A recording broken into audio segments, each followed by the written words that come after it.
Past photos of the Prime Minister in black and brown face have once again opened up the conversation on this racist practice deeply rooted in white supremacy. But some say we're missing the mark. And during an important election year, should be asking what each leader is doing to address racism and develop policies inclusive of all Canadians.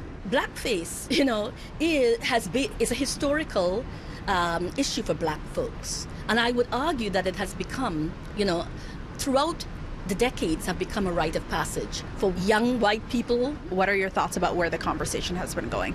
The conversation where it is a very superficial one, in the sense that it is not dealing with the issue of race. This is about white supremacy, and it's about a certain kind of white innocence being played out in our society that allows this weight to fall on black and brown bodies again. Now it becomes our responsibility to deal with this issue. This is not our issue.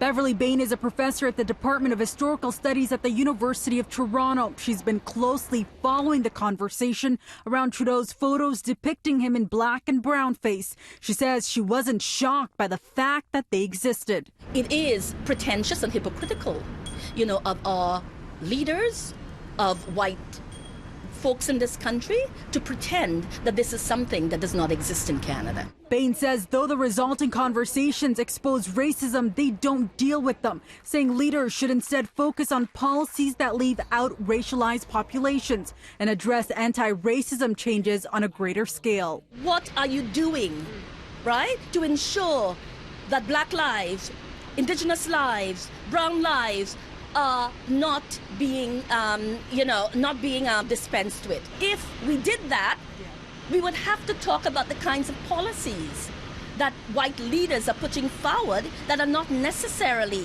sustainable policies for black, for Indigenous, for brown people in this country.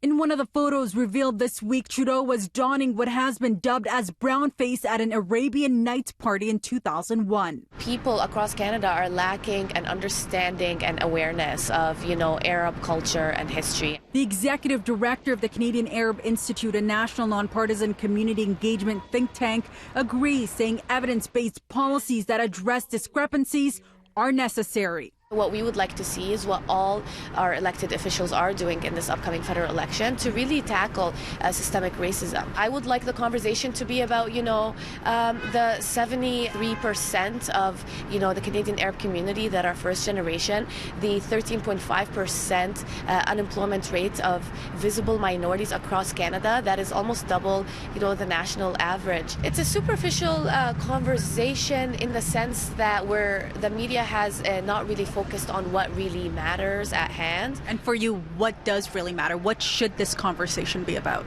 This conversation should be about the promotion of diversity. We need to steer the conversation away from the representational, which is the black-brown face, and start asking questions of our leaders.